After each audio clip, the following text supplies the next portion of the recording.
Guys এই স্টিমারটা আমাকে ম্যাচে দেখে খুশি হয়ে যায়। मुन्ना आ गया, चलो टीजीआर मुन्ना 10 के।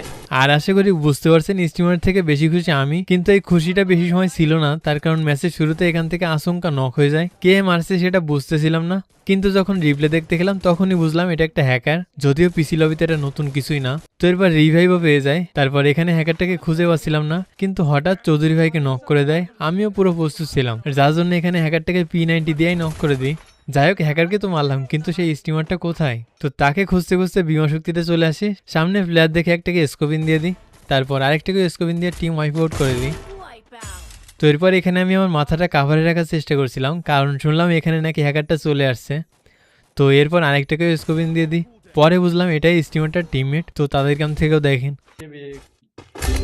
अबे मत। এরপর একটা এনিমি আমার টিমমেটকে নক করে দেয়, তারপর আমিও তাকে নক করে দিই। আর বুঝতে পারি এটাও ছিল স্টিমারটার টিমমেট, তো তার কাম नाम क्या থেকেও है দেখেন। देखो ना। मुन्ना 10 के।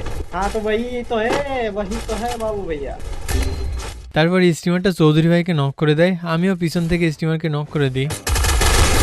अरे गया चौधरी भाई गया, मुन्ना आ गया। যাই হোক আপনারা হয়তো নোটিস করছেন আমি কিন্তু অন্য আইডিতে খেলতেছি, যেটাতে ভালো গান স্কিন আছে।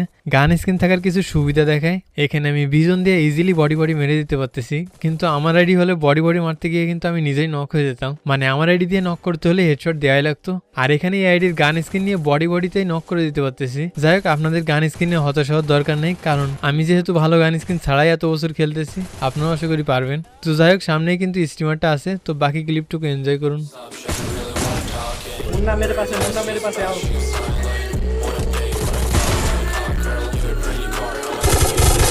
अबे यार